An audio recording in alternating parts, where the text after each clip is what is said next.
Hey guys, I'm Urizi. This story is all about what if Naruto was raised by the Inuzuka family? What misadventures could stem from such an upbringing? Before we proceed with the story, please like and subscribe to this channel if you liked the video, and don't forget to check the description for the other works of the author if you liked the story. Let's start. Chapter 17, Meet the Sabakus. It was a brand new day in Konoha as Naruto and Kiba woke to the sound of chirping birds and the smell of breakfast cooking downstairs. Hungry and excited, the two boys eagerly tumbled downstairs to the kitchen. "Good morning, Mom." "Morning, Hana," greeted the two boys. "Naruto and Kiba Inuzuka, what did I tell you about yelling in the house?" scolded Tsune. Everyone in the house, including the Inuzuka Ninken, flinched at the tone of her voice. Kiba began to think very hard. Use the inside voice," replied Naruto. Tsune nodded. "And what did you do?" she asked. "We didn't use our inside voice," said Kiba rather apprehensively. "That's right, now sit down, and have breakfast," commanded the Inuzuka matriarch. "And if I ever catch you screaming like that again, I'll have you fixed faster than you can say ouch." Naruto and Kiba shared a look before shuddering and sitting down. Hana chuckled as she set down 4 plates of sliced ham and toast. While the family was eating, they were interrupted by a knock on the door. "Hey Kiba, get the door," prodded Hana. "Can't you see I'm eating?" said Kiba in disgust. Poking his brother, he growled, "Hey fish cake, get the door." "Get the darned door yourself, Kibble," Naruto growled back. "Or how about you, Hana? You're the closest." The knocks came again, in rapid succession, this time followed by a voice shouting, "Oi Inuzuka, open up." Kiba cringed. "It's that bastard, Uchiha," he whispered. "Can't someone else open the door?" "Inuzuka, I know you're home." Sasuke hollered over the knocking. Tsune began to lose her patience. Someone better get that door, before someone is grounded for the next 3 to 5 weeks. Grumbling, Kiba pulled himself out of his seat and marched towards the door. Opening it, he found a rather impatient-looking Sasuke Uchiha. "What do you want, Uchiha?" he snarled. "Kiba. Manners." Tsume's voice rang from inside the house. Kiba shivered at the volume of her voice. "And she tells me to use the inside voice. Good morning, Sasuke." Kiba bit down on each word. "What brings you here this fine morning?" Sasuke smirked at Kiba's obvious discomfort. Dope. Kurenye-sensei wants to meet us at Training Ground 8. "What for?" Kiba asked. "How should I know?" the Uchiha retorted. "Just go. Mom. I'm going out for a while," Kiba called as he put on his shoes. He whistled for Akamaru, who responded by bounding up to his partner. Soon after that, the two boys had left the Inuzuka compound towards the Harano residence. Inside the house, the rest of the family listened to the conversation Kiba had with Sasuke. "That Uchiha kid sure is obnoxious," Tsune remarked whilst chewing on a chunk of ham. "I know," Hana replied, thoughtfully munching on her piece of toast. Even his brother wasn't at that level of nasty, and he was the pampered one. Naruto shrugged as he gulped down his glass of milk. "Goes to show that the bastard fruit doesn't fall far from the bastard tree. Naruto Inuzuka." Tsune screeched for the 3rd time that morning. "Watch your mouth." Before Naruto could make a smart reply, another set of knocks, more polite this time, echoed around the Inuzuka clan house. "Coming," Naruto called, praying Sasuke had not returned. Opening the door, he found one Hinata Hyuga standing before him, smiling shyly. "Good morning, Hinata Hime," Naruto chirped. Good morning, Naruto-kun," greeted the blushing Hyuga. Hana came up from behind. "Oh Hinata. What brings you here today?" Good morning, Hana-san," replied Hinata. "Kakashi-sensei wants to see us this morning. He said it was important." "What are we waiting for?" asked Naruto, putting on his shoes. Grabbing the Hyuga's hand, he called, "Bye Mom. Bye sis. Let's go Hinata Hime. Come on, Aomaru." The dog barked in response and followed Naruto and a blushing Hinata to the Nara clan house. Tsuma and Hana smiled nostalgically as they watched the two genin disappear down the street. Ah! Young love! Team 7 was currently gathered at their usual meeting place waiting for Kakashi. Shikamaru was sprawled under a nearby tree, snoozing, while Naruto and Hinata were conversing in hushed tones so as not to disturb their teammate. 2 hours later, Kakashi had arrived in the usual cloud of smoke. "Yo!" greeted the Jonin. "We don't have a mission today." Shikamaru frowned at this, upset that his sensei would disturb his nap for something so insignificant. "But I have a surprise for you." Naruto could barely contain his excitement. "What is it? What is it? What is it?" he asked, jumping excitedly. "I've decided to sign you up for the oncoming Chunin exams." Kakashi grinned, his eyes scrunched up in an upside-down U. "What? So soon?" Shikamaru practically yelled. "This is so troublesome." "No it isn't." Naruto yelled back. "It's wicked awesome." Aomaru barked excitedly. "See, even Aomaru agrees."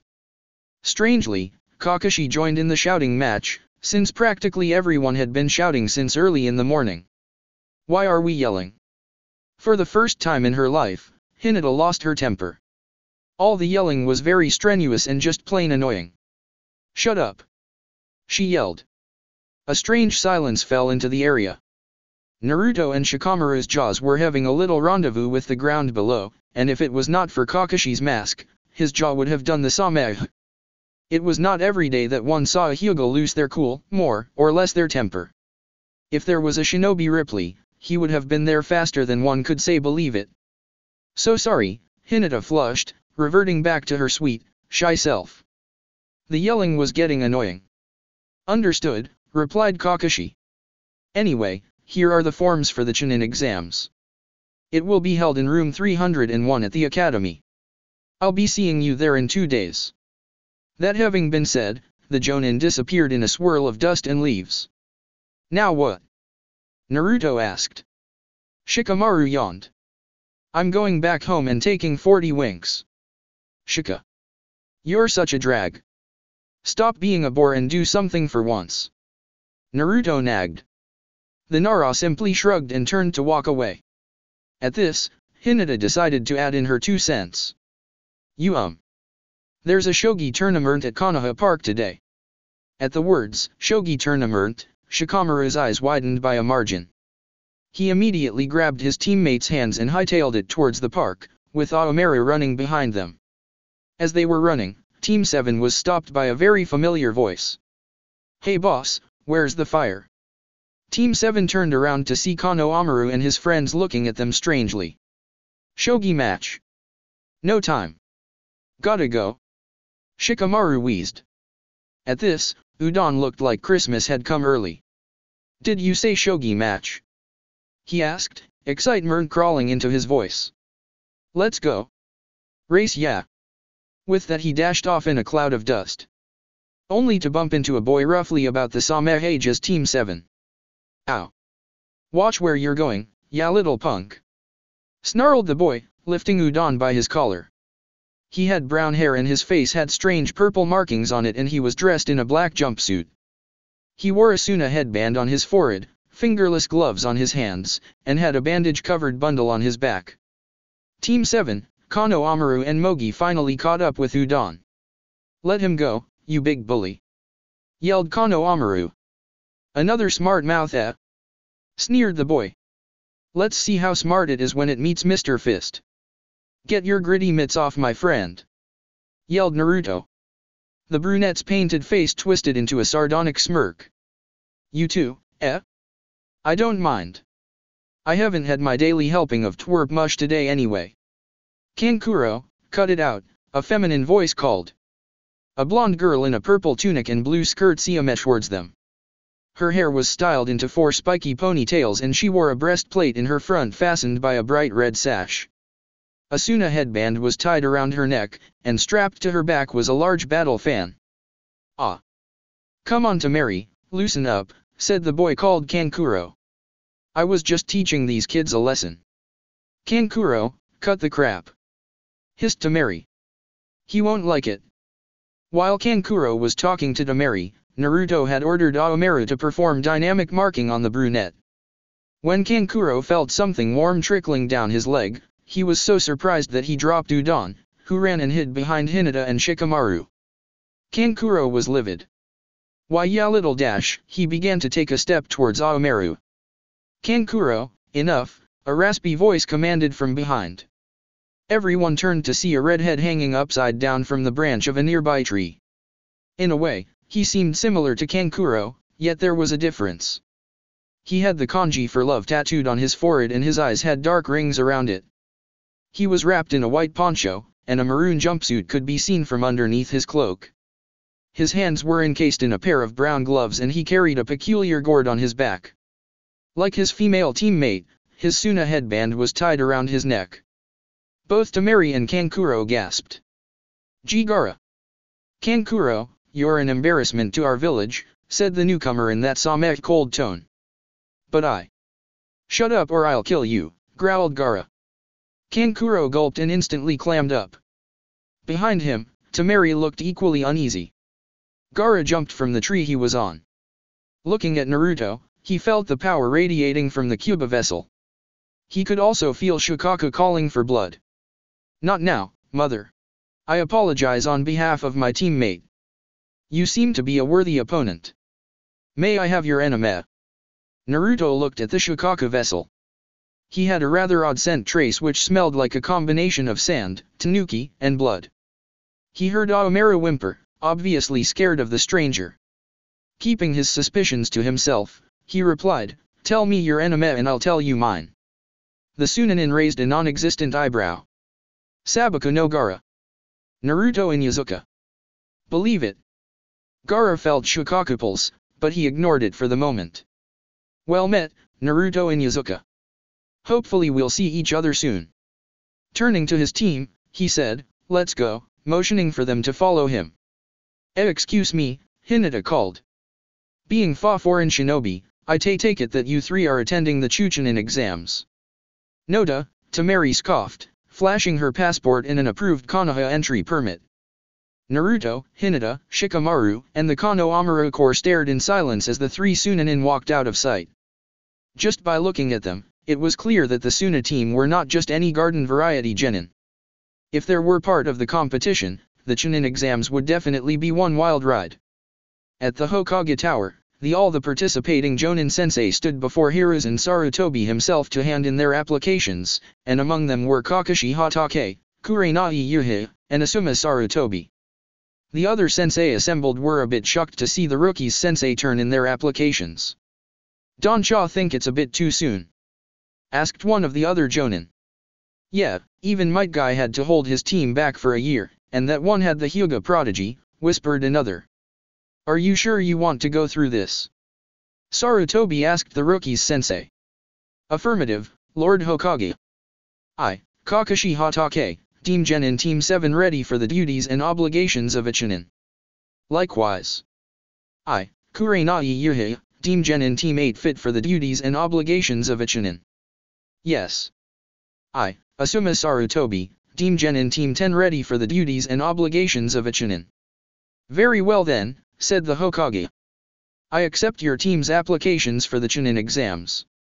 I wish you all good luck, and may the will of fire burn brightly among your charges. Chapter 18, Getting Ready. It was finally the day for the Chunin exams, and all of the rookie 9, with the exception of Shikamaru, could not be any more excited. Hinata woke up to have breakfast with most of the other members of the main house, Neji included. The two cousins ate their meals along with Hayashi and Hanabi, with the elder Hyuga instructing Neji to keep an eye on his younger cousin during the exams. After breakfast, the two cousins went on their separate ways, as Neji still had to meet his team. In the largely empty Uchiha district, Sasuke did some taijutsu and ninjutsu exercises before heading back into his house for a quick breakfast of onigiri and milk. Across town, at Yamanaka's Flowers, Ino and Deidara were squabbling over the bathroom. Their spat escalated when Inoichi entered the bathroom, leaving the Yamanaka siblings with an occupied bathroom to argue about. They waited for 5 more minutes until they realized that their father had entered the bathroom with a newspaper, which meant that Inoichi was going to be in the kin for a long time.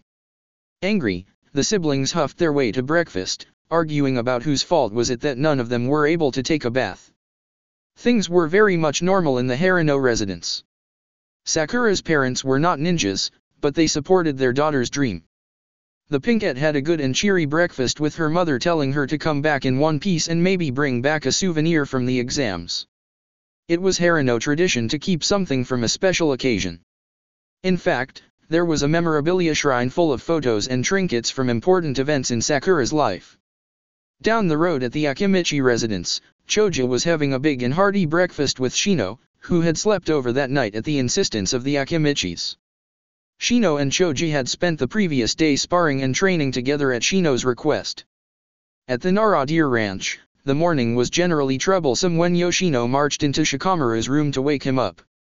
The younger Nara had gone into the 5 more minutes spiel until his mother nagged him out of bed and marched him straight to get ready. Lastly, at the Inuzuka household, Hana, Kiba, and Naruto scurried around as if they had ants in their pants as they prepared for the day. Just like in the Yamanaka residence, there were also sibling fights with the Inuzukas. As always, there was the bathroom issue, but then it was followed by the "will you hurry down the stairs" issue, and finally, the "you're in my seat" issue. As for Portsama, one person can only take so much squabbling.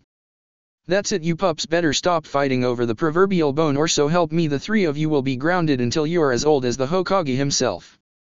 I didn't start the fight, Naruto protested, pointing to Kiba and Hana. They did. You're not pinning this one on me, you runt. Kiba growled, jumping out of his chair. Mom, Hana scoffed. I haven't been grounded since I was 12, and I'm 17. I'm too old to be grounded. Oh? Try me, Tsame shot back. I don't give a flying fish on who started what, but as you 3 were found arguing as a pack, therefore you will be punished as a pack. Grounding, plus kennel cleanup. 2 weeks. A chorus of "but Mom" rose up, but it was quickly squelched when Tsame threatened to raise their punishment to 3 weeks. This is all your fault, Naruto grumbled to his 2 siblings. You just had to rope me in with your morning crap, didn't you? No, it's your fault. Hana countered, I was doing you a favor. You were sleeping like a log. If you slept on like that, you would have missed out on the next 2 Chunin exams. Having one of the dogs lick my face is not a pleasant wake-up call, Naruto retorted. Kiba snickered at the memory of Naruto's awakening that morning. Oh, don't start with me, laughing boy. Hana snarled. You're grounded too, plus, you're the one who's like a snail at the stairs. Those steps were treacherous, Kiba replied. I always trip over the last 2 steps. That's because you're a clumsy oaf, Naruto said, smacking Kiba's head. For once, I agree with Naruto, said Hana, following suit. What is it with you guys in my head? Kiba groused. Akamaru, Aomaru, and the Haimaru triplets all had a doggy sweat drop at the sight of their partners arguing all the way to the academy.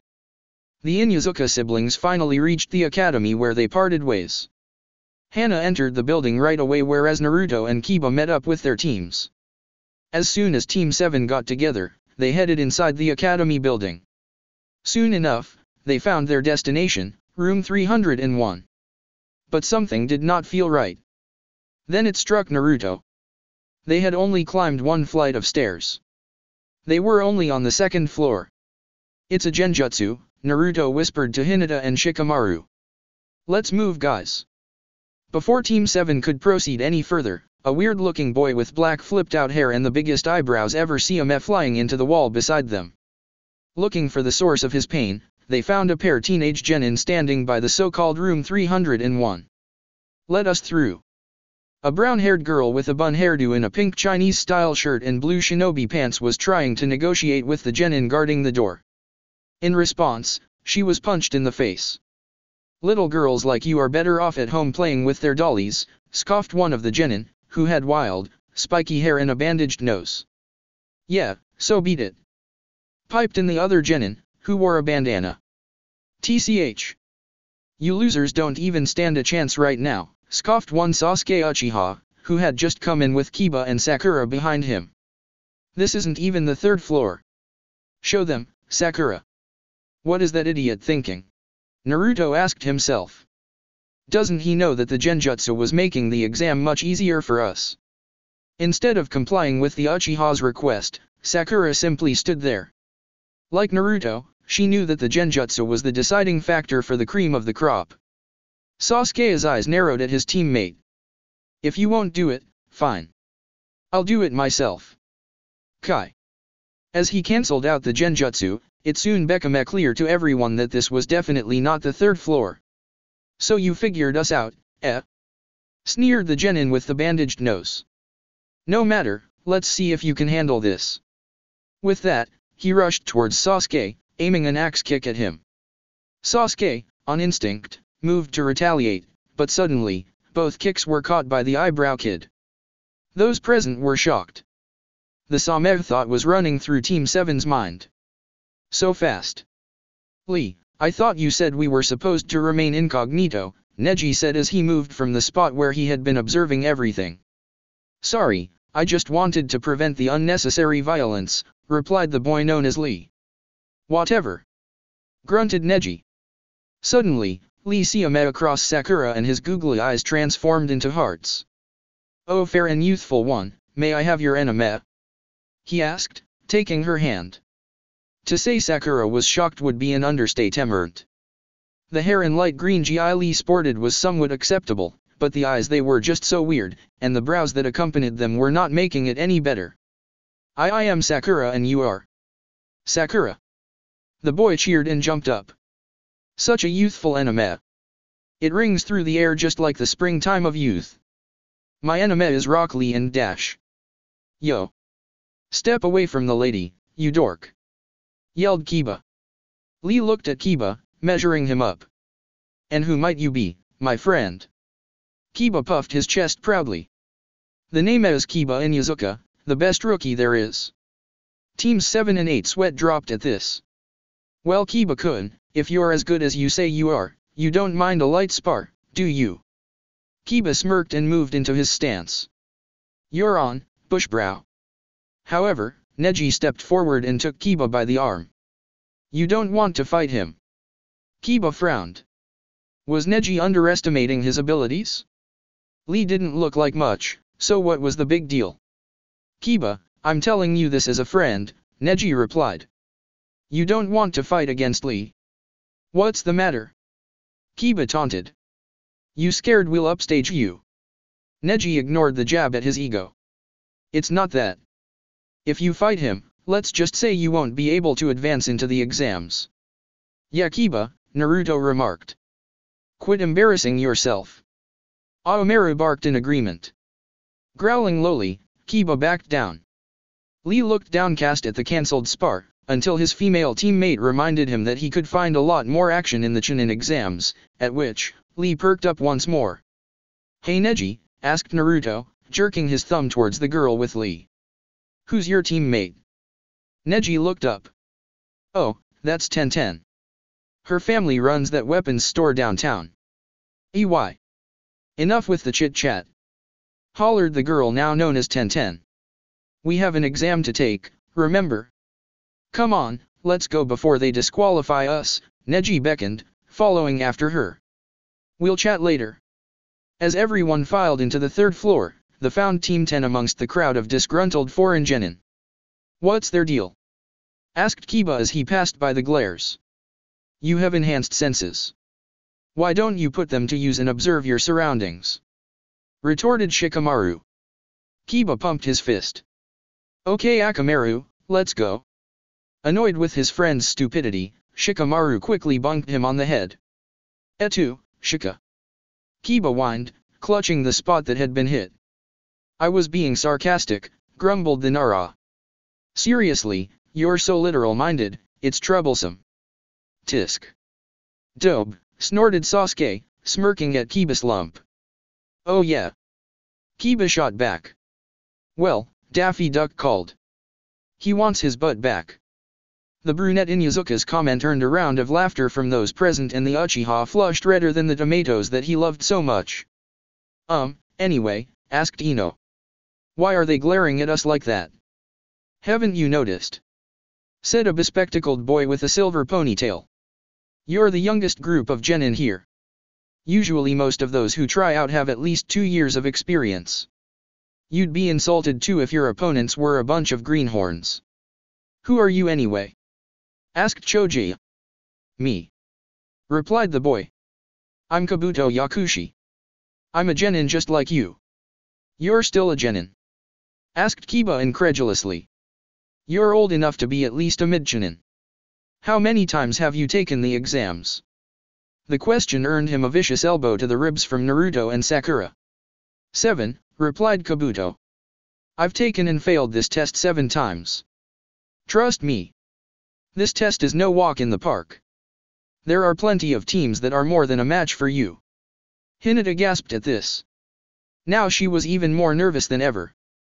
The glares around her were extremely unnerving, and Kabuto's pep talk wasn't really helping. Naruto, sensing Hinata's discomfort, gave her hand a comforting squeeze. Don't worry Hinata Hime, you'll do fine. I know you're strong. Just give it your best and don't give up.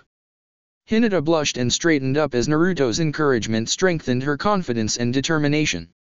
Sasuke huffed. Pfft. Only losers like you can't handle something as menial as the Chunin exams.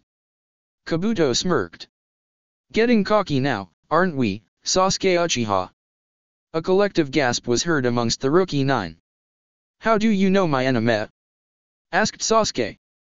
Kabuto pulled out a stack of cards and charged one with his chakra.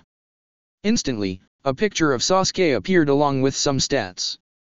Sasuke Uchiha, he read. Rookie of the Year, along with Naruto Inuzuka. The Uchiha glared at Kabuto. Signature moves include the Katon Jutsu, and the Sashi's Uriken, intercepting fist, style of taijutsu. Has activated the ephemeral Sharingan and completed 1 C rank and 1 B rank mission? Interesting. As for the D ranks, well, they don't really matter much. Shikamaru and Naruto shared a look. Something was off with this Kabuto, if that was even his real anime. There was no way that a mere genin would hold that kind of information. Aomaru growled low in his throat. Like his partner, he did not trust the Yakushi one bit. And upon seeing Kabuto's knowledge on the competition, both Kiba and Akamaru were pushed on edge as well. So, do you need any dirt on anyone? Kabuto offered. Sasuke thought for a while before responding. Yes. What do you know about Naruto Inuzuka, Rock Lee? He paused for a moment, scanning the crowd for possible competition before stopping on the Suna team Team 7 had met a few days ago. And that redhead over there? He finished. You mean Sabaku no Gaara? Kabuto corrected. Whoever, Sasuke grunted. Alright, let's start with Rock Lee, Kabuto continued, pushing up his glasses. So far, he is a taijutsu specialist, has no known record of using ninjutsu or genjutsu. Strange. He has completed 10 C rank missions as D ranks are inconclusive. Then, there's Sabaku no Gaara, Kabuto went on. He has the ability to control sand and has never been injured in battle. His mission records include 8 C ranks and 1 B rank. Sasuke was dumbfounded. Some people even got injured in a C rank mission, so what more a B rank, where the risk on injury was higher. Whoever this Gaara kid was, he was one tough nut. Last, but not least, Naruto Inuzuka shares the title Rookie of the Year with Sasuke Uchiha. Signature moves include the Kage Bunshin no Jutsu, Jujin Bunshin, Tsuiga, Gatsuiga, and the Jujin Bunshin Renden. He also has some skill in Kenjutsu. His Ninken partner is Aomaru. Missions completed include 2 C ranks and a B rank. Kabuto gave a low whistle. Impressive indeed. Oi, what about us? Asked a spiky-haired genin with a strange forehead protector. The insignia etched into it was that of a music note. And who might you be? Asked Ino, a slender hand on her hip. We're ninjas from Oto, replied the spiky-haired boy with a sadistic grin. And we're so gonna wipe the floor with you wimps. Oto?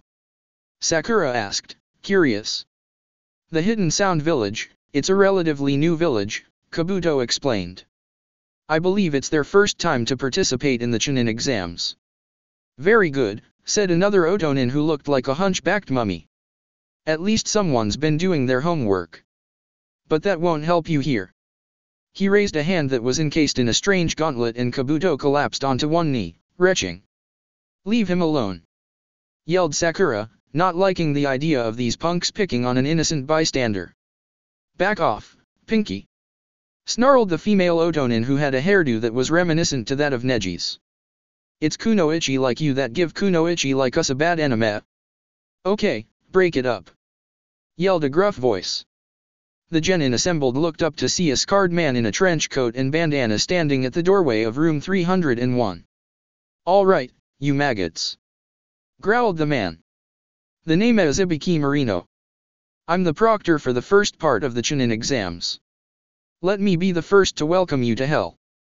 Now get in, before I disqualify you." Chapter 19, Meet the Psychos. As the participating genin entered the examination room, they were each given a number by Ibiki.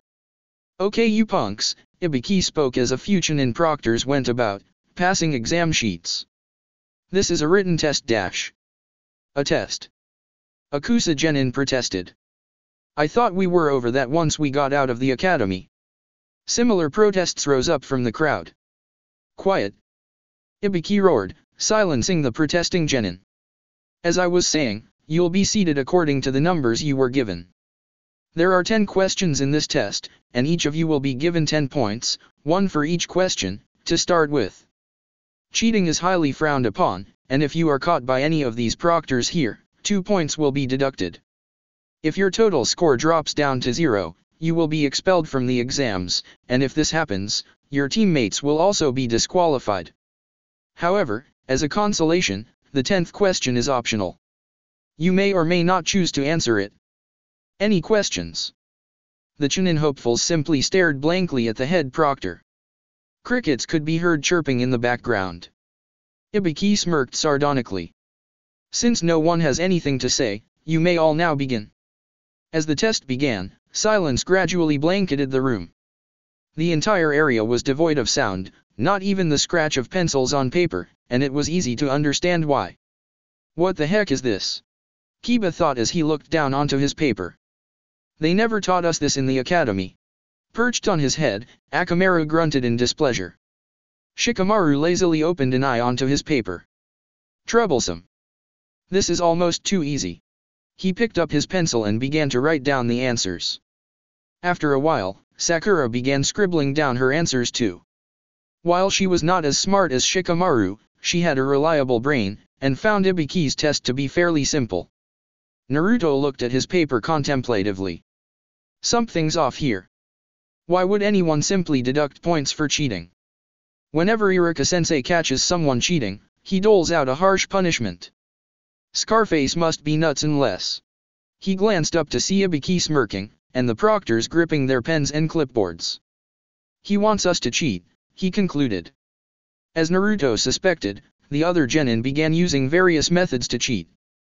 Hinata and Neji had activated their Byakugan, and Sasuke was using his Sharingan. Ino had slumped over, which meant that she was using her Shinton-shin to cheat off someone, and Shino had released 2 bugs that gathered information for him and Choji. Even the genin who were not specialized in information gathering were using the tried-and-true methods to cheat. Ten, for one, was using wires and mirrors to look at the answers. She would then use the wires to shift the mirror to her paper and pass the answers to Lee. Even that Gaara character was cheating. He had formed an eyeball out of sand and was currently using it to peer over the paper of a Chunin plant in front of him. Naruto considered on using Aomeru to peek over his shoulder, but that idea was scrapped when he realized that he could not understand a thing his Ninken said. Unlike the rest of the Inuzuka clan, Naruto could not understand the Inuzuka dogs, although the dogs did understand him. His bond with Aomeru was simply based on trust, instinct, and intuition. Shifting his test sheet around his desk, Naruto shifted his gaze to the people sitting by him, scanning for someone to cheat off. So far, he was situated between that Kabuto fellow and some other Konoha genin, and sitting in front of him were a Kirinin, a Kusanin, and yet another Konohanin. Upon closer observation, he noticed that Kabuto's test sheet was already half filled. Maybe there was hope for him yet. But before he could start copying, he had to make sure that none of the proctors were trained on him. As he traced them one by one, he felt blood suddenly ran cold, when his eye met across the proctors seated in the middle. The proctors in that group included his sister and pair of chunin who resembled the genin that guarded room 201. A closer inspection of the two men made Naruto realize how tricky the chunin exams could really be. Using Henjin Genjutsu to separate the bad from the good, he mused, glimpsing at Ibiki. Wise move, Scarface. Wise move. Naruto peeked over to his brother who was sweating bullets. Seeing Kiba this nervous meant that the brunette had seen his sister as well. If they wanted to proceed to the next level, the Inuzuka brothers had to think of something, and fast. Naruto racked his brain. There had to be something he could use to cheat. Just then it upon him. He was the prank king of Konoha. But just as he found the right idea, Ibiki's voice broke through his thoughts. Number 74. Ibiki bellowed. Your points have just been reduced to 0. You and your team are disqualified. Number 74, a genin from Hoshi, got up and stomped off, crying. His teammates looked absolutely crushed as well. Naruto stared at the scene. If anything, he had to cheat and be discreet about it as well. There was only one option, but it was risky. He mumbled something under his breath. Aomaru, with his enhanced hearing, picked it up and crept towards Kiba and Akamaru in the next aisle while Hana had her attention on another genin. Spotting Akamaru, Aomaru relayed the message Naruto had whispered. The white dog passed the message to his partner who gave Naruto a subtle wink. Slipping his hand into his utility pouch, Naruto picked up a few of his special smoke pellets and rolled them to the front. As soon as they rolled to their designated areas, Naruto put his hand in the ram seal and whispered, Katsu. Smoke filled the room and then there was general chaos. Ibiki could be heard barking orders and as well as the frantic footsteps of the chunin proctors scrambling to restore order. When the smoke finally cleared, there were several clones of Ibiki running around the place. The proctors were shocked and outraged. Some stood up to trace the source, but Ibiki stopped them, wanting to see where this would go, though a part of him also wanted to simply march right up to the culprit and strangle him on the spot. The clones wasted no time in picking up the test papers and insulting the examines. One clone insulted a chunin hopeful so bad, that the poor genin was reduced to tears. A pair of Ibiki clones met across Naruto's paper and scoffed. What a joke. This guy can't even get past question 1, sneered one clone, picking up Naruto's test paper. Are you sure you're the rookie of the year? The other Ibiki clone made a derisive snort. More like dead last, he laughed. I'd like to have whatever the Hokage was smoking when he picked this kid. Shut up. Naruto growled, yanking his paper away. The two clones simply gave a cruel laugh and walked off to torture a few more genin. As suddenly as they arrived, the clones disappeared and order was restored. Naruto grinned to himself. Kage Bunshin was rather handy at some point. He picked up his pencil and began to write down the information he had gathered. As he wrote, he again muttered something under his breath to which Aomaru picked up and relayed to Akamaru. As soon as Kiba picked up the message from Naruto and Aomaru, he began writing as well. As soon as the timer signifying the end of the test buzzed, Ibiki walked into the front. I'd like to be the first to congratulate those who managed to survive, he said. As a reward, I'd like to present to you the 10th question. As I mentioned earlier, you have to option to take or leave the question. If you leave now, you can try again in 6 months, but if you take the question and answer it wrong, you'll be banned from any chunin exams for the rest of your ninja careers. Another set of protests rose up from the crowd but Ibiki instantly squelched it. Silence. He bellowed. I'm the proctor here. What I say goes. If you have the cold feet, I suggest you leave now. You can try again in 6 months. Naruto glanced at the teams. Some of them were already raising their hands to leave. He diverted his gaze back to Ibiki, when he noticed that the scarred Takujo was smirking. Smirking, he said to himself. Just what exactly are you pulling here, Scarface? Just then, Hinata caught his eye.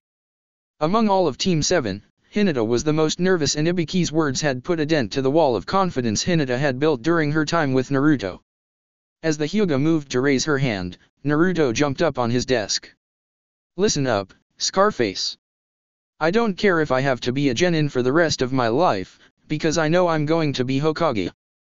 Believe it. Woof. Trans, you said it. Aomaru barked, completely agreeing with his human partner. Hushed whispers rose from among the other genin as Ibiki glared at Naruto.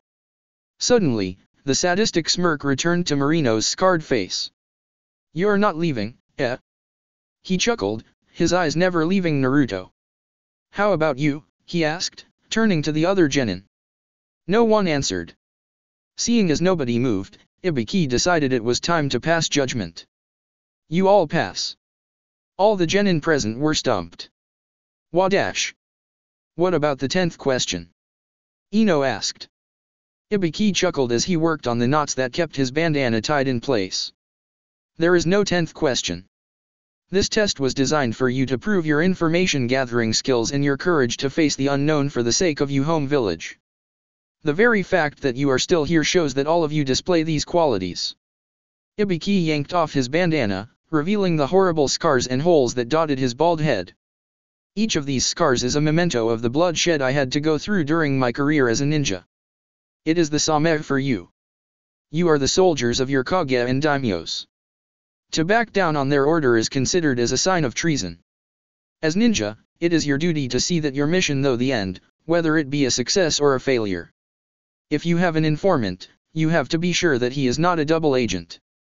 If you are captured, you must never divulge the secrets of your village. Everything you do is for your village, and when you die, it will be for the village. You have proven yourself mentally capable as Chunin, said Ibiki as he tied his bandana back on his head. Now let's dash. Before Ibiki could finish his sentence, a black ball crashed through the window to unfurl itself in a banner that read, the second proctor of the Chunin exams, the sexiest kunoichi in the 5 elemental nations, Anko Mitarashi, and a purple-haired woman in a tan trench coat, presumably the second proctor. Ibiki slapped a palm to his forehead. Anko, you're early. Again. Yeah? Well, it's a lot better than being late like that slowpoke Hatake, Anko retorted. She studied the genin gathered before her and pouted. Ibiki, there's too many of them. Suddenly, the frown was replaced by a bright grin rivaling Naruto's. No matter, I think my test can cut this down by half. Alright, you twerps. Get your asses in gear and follow me. The Chunin hopefuls who had been observing were rooted to the spot, obviously too shocked to move. The second proctor was probably the biggest nutcase on that side of the land of fire.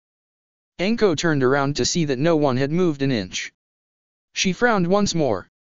What are you waiting for, maggots? Move. Move. Move. The genin scrambled after her, as the Chunin proctors looked on with pity etched on their faces. First Ibiki, then Anko. It was just one psycho after the other.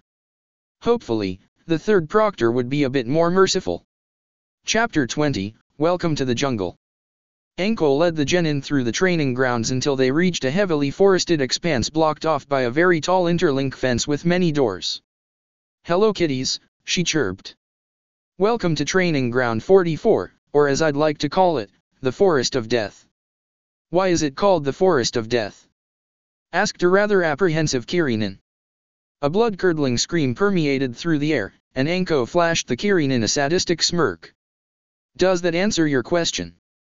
What's in there anyway? Asked Shikamaru. Trust me, said Anko.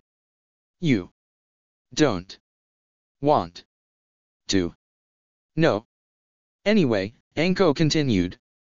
Your objective is to cross into the tower through the forest while carrying these scrolls.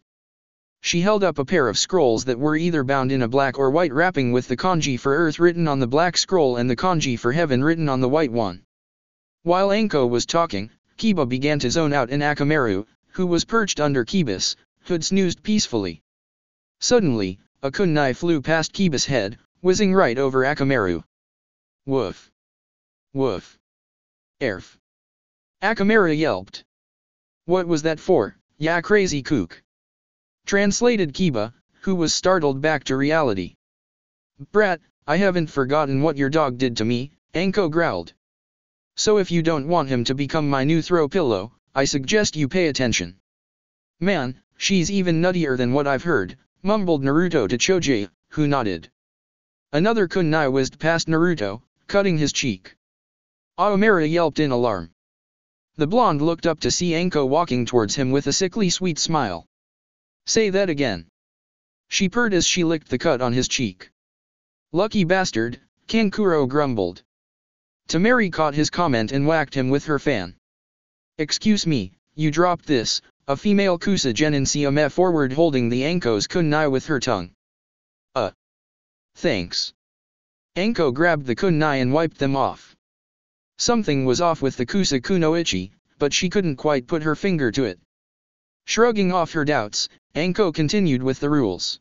Like I said, you'll only be issued one of these scrolls.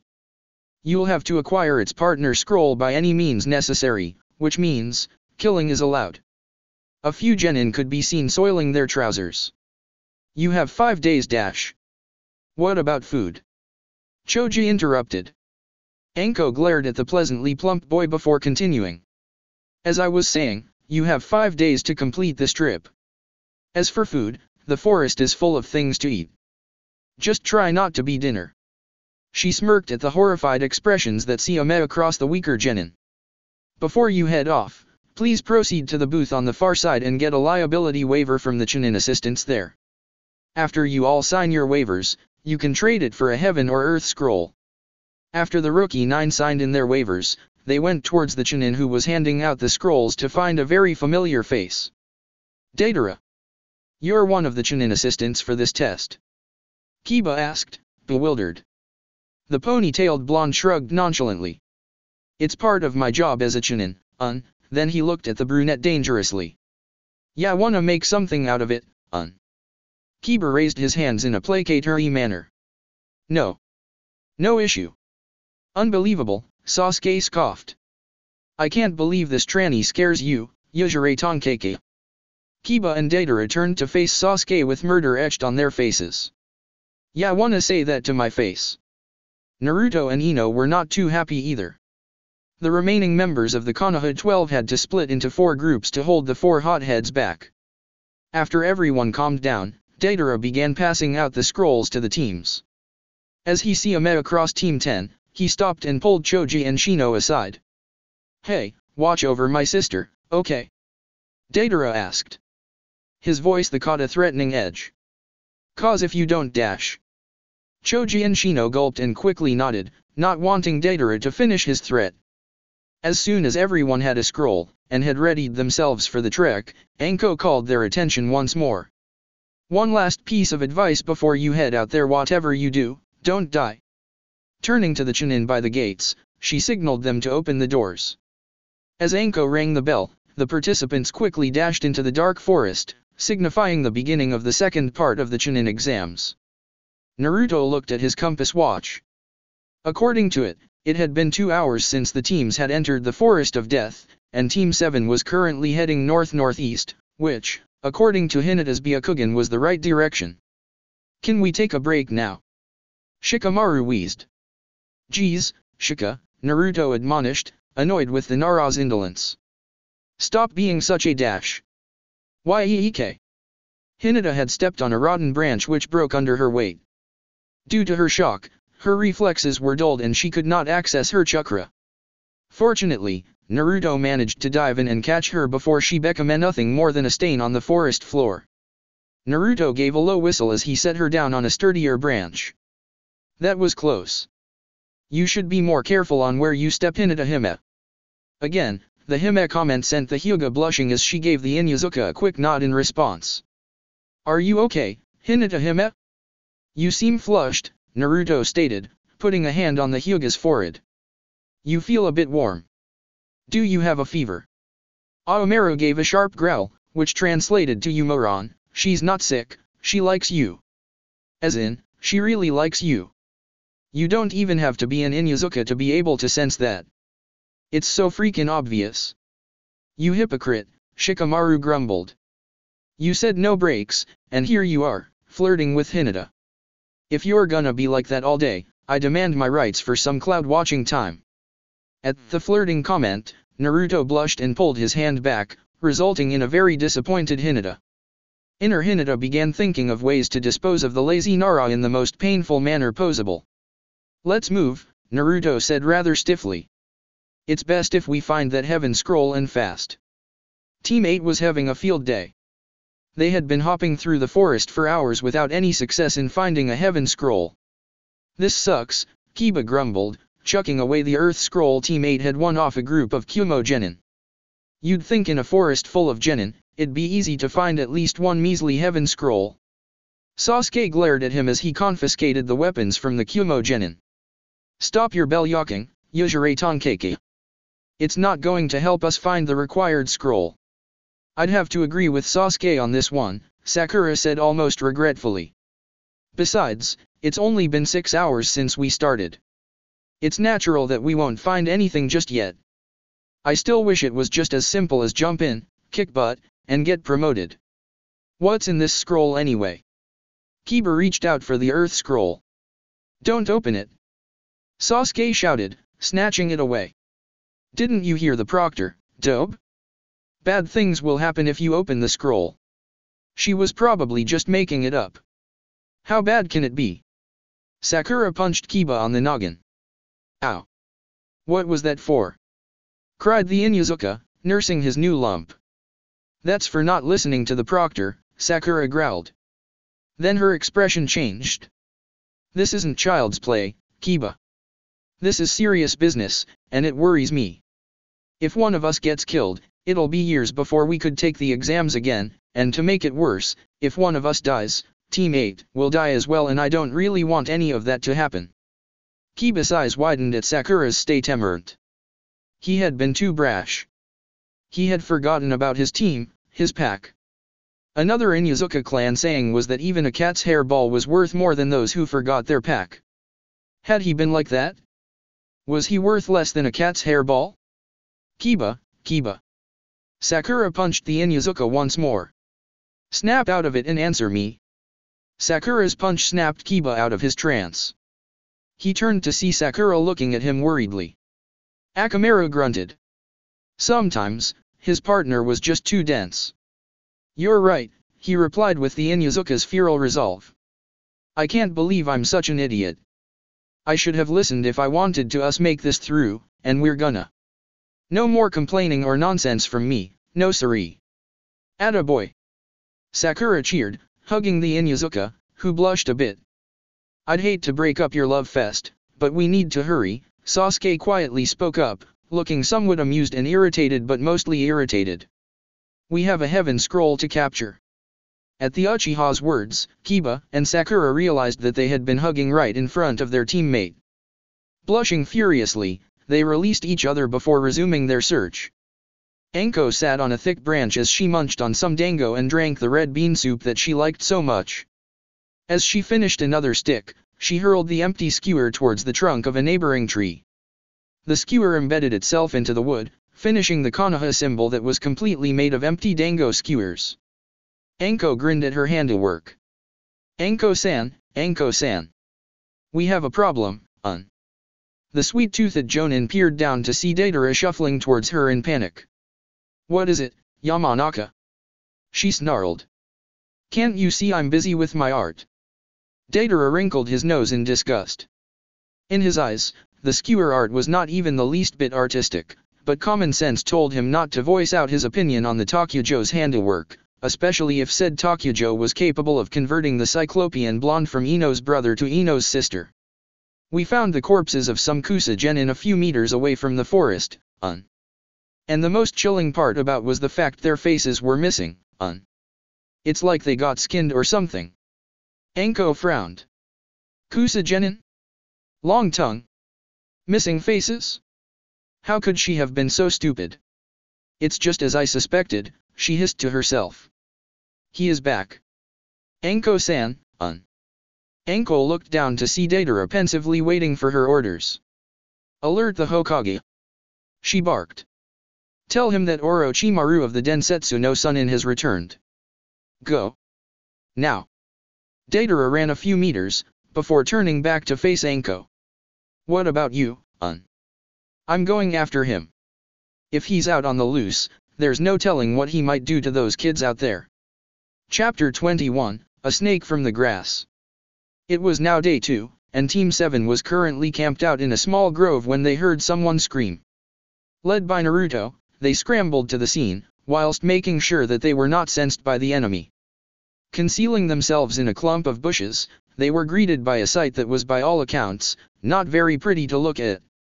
The Suna team had encountered a team of Amenin led by a genin and emerged Shiger. Currently, Gaara had him encased in the sand that was coming out of the gourd. Naruto and Aomeru nearly gagged at the smell of the sand. There was a lingering stench around it, a stench that reeked of blood. Team 7 could only look in horror as Gaara crushed Shiger, while Temari and Kankuro simply stood there, not doing anything to stop the carnage. Judging by the look on their faces, Gaara's siblings were absolutely petrified of him. The remaining Amenin surrendered their weapons and their earth scroll, but even that did not save them. Gaara mercilessly crushed them as well. As soon as the Suna team left, Naruto released the breath that he had been holding in. Great, the one team that had a heaven scroll, and it had to be this group of maniacs. Beside him, Aomeru whimpered in fear. Hinata was shaking like a leaf and Shikamaru was fighting the urge to vomit. Fighting the Suna team would be suicide. That Gaara character could probably take them both without batting an eyelash. Naruto might harder to take down, but there were still those two siblings of his. If they were on the Samev team as Gaara, they had to be formidable opponents as well. To make things worse, because they had not been seen in action, it was a veritable unknown on what this Kankuro and Temari were capable of. "Everyone all right?" asked Naruto. Shikamaru steadied himself and nodded. Hinata, on the other hand, would not stop shaking. Naruto wrapped an arm around her as Shikamaru rubbed her back, trying to calm her. Even Aomeru tried to help by offering his comforting fuzziness to her, but to no avail. In the end, Naruto decided to rally everyone back to camp until the whole issue had blown off. "He's what?" Tsame practically roared. She and a few other of the senior Jonin had been discussing certain matters with the Hokage when Inoichi's son Saime bursting through the door, out of breath. "Orochimaru's back, Deidara repeated, panting. "He's in the forest of death." Tsame jumped out of the chair and dashed towards the door, only to be held back by Shikaku and Chauza. The Inuzuka matriarch was struggling as hard as she could to break free. "Let me go!" she yelled. "My children are out there. If that traitor touches a single hair of my pups, it won't be long till I'll be sporting a new snakeskin purse." Inoichi tried to reason with her. "Our children are out there too, but we won't get anything done by throwing a fit." "Inoichi is right, Tsame, calm down," ordered the Hokage, rubbing his temples. He turned to Deidara. "Who went after him?" "Anko Mitarashi," Saime the reply. "Anyone else?" "Just Anko, What?" Tsame ripped herself from Shikaku and Chauza's grip. Shikaku had to resort to using the Kagemana and Chauza used the Byubun Baiken no Jutsu to prevent her from doing anything rash. She went after him alone. Sarutobi clenched his fists. "Send out an Umbu squad to back her up," he commanded. "Tell them it's an S-rank emergency. The rest of you, alert the other shinobi to keep an eye out for the traitor." "What about the civilians?" asked Shikaku. "Shouldn't they know about this?" Sarutobi shook his head. Informing the civilian population could result in mass hysteria, making the situation worse. "It would be best if we simply go about our daily business, while on guard." As the Jonin filed out of the room, Sarutobi flopped down into his chair, pulling out his pipe. "Orochimaru, just what are you planning?" After being attacked by another group of Amenin in the guise of Kiba, Sasuke decided to come up with a code that would be able to identify whether they were with a friend or foe. The code was a very long and elaborate poem which only Sasuke and Sakura could remember. Kiba, on the other hand, blanched at his inability to memorize things. As Team 8 continued their search for a heaven scroll, a wind jutsu suddenly burst out of nowhere. Fortunately, the team split up just before the jutsu struck. Sasuke caught himself on a nearby branch, when he heard a twig snap. Instinctively, he pulled out his kunai, to find Sakura approaching him. He drew the kunai closer until Sakura recited the code. He then relaxed a bit. "Where's Kiba-kun and Akamaru?" Sakura asked. Tisk. The dobe probably went home with his tail between his legs, Sasuke scoffed. It took all of Sakura's willpower to not use her super punch on the last Uchiha, but there were times when he was just asking for it. Just then, a familiar voice cut in the conversation. I'm over here, Teme. Sasuke and Sakura turned around to see Kiba giving off a toothy grin. Where's Akamaru? Asked Sakura. I sent him to scout ahead. You'll never know what's out there, answered Kiba, approaching the group. Wait, commanded Sasuke. Say the code. Kiba recited the code perfectly. Sasuke nodded in response before launching a kunai towards the Inuzuka. Sakura was furious. Are you crazy? I know you didn't like him, but you don't have to impale him. Shut up, Harano, growled Sasuke. That's not Inuzuka. The dobe does not have the memory capability to memorize the code, which is why I see him up with that idea. Also, he's too competent. The real Inuzuka would have been too busy yapping with his mutt to realize the efficiency of sending it to scout ahead. Sakura gaped at him. Then, everything suddenly seemed into place. Setting her hands into the ram seal, she shouted, Kai. Kiba disappeared in a puff of smoke and was suddenly replaced by the creepy Kusaku no Ichi from the day before. Kukyukyuku. Cackled the Kusanin. So you figured me out, eh? It'll be a shame to see such talent go waste, seeing that you're going to die now. Sasuke was about to attack when he found himself completely immobilized. Turning to Sakura, he found her paralyzed as well. What's going on? He asked. Kukyukyuku. Replied the Kusanin. Kanashibari no jutsu. You can't escape me now. She leaked out some of her killing intent. Catching it, both Sakura and Sasuke felt their knees weaken. Sasuke willed himself to move. If he didn't act soon, both he and Sakura would be dead, not that he cared about the Harano, but if she died, it might be a while before he could take the Chunin exams again. Concentrating his chakra, feeling soon returned to Sasuke's legs. About time, thought the Uchiha. He grabbed Sakura and retreated into the depths of the forest. The Kusaku no Ichi flashed an oily smile. So you want to play, eh Uchiha?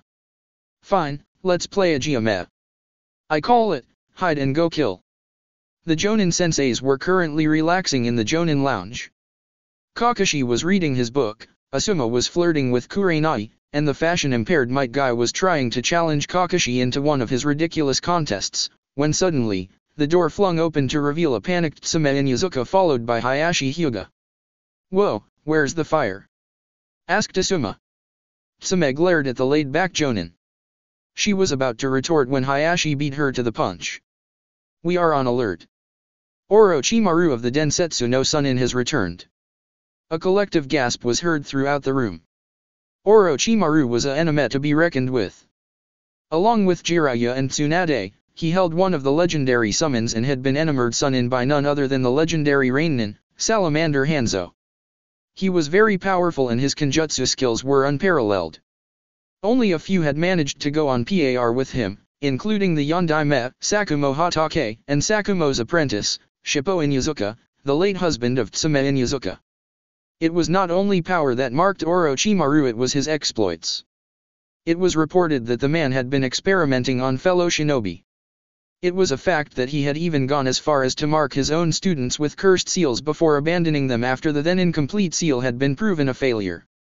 Among the marked students, only Anko Mitarashi lived to tell the tale. What is that unyouthful traitor doing back here in Konoha? Asked the ever-exuberant guy. It's unknown for now, Hayashi replied. But knowing Orochimaru, it will be something big. For the meantime, just act as if nothing happened, but stay on guard. Also, whatever you do, don't leak this out to any civilians. Hokage's orders. Understand? Yes, sir. Kiba Inuzuka was having a bad day. He had been blown away by that wind jutsu, gotten separated from his teammates, and now he was lost. It just couldn't get any worse than this, he grumbled to Akamaru. Suddenly, a giant snake popped out of the blue and swallowed the Inuzuka and his dog. I stand corrected, said Kiba. Things just got worse. Get me out of here. Akamaru howled in agreement. 2 hours after the gruesome encounter at the clearing, Hinata was finally calm again and Team T was on the move once more. An hour later, Team 7 finally hit payday. They had encountered a Kiri team that carried a heaven scroll. It did not take too long to dispatch them. Taking the scroll and the Kiri team's weapons, it was now time to head to the tower.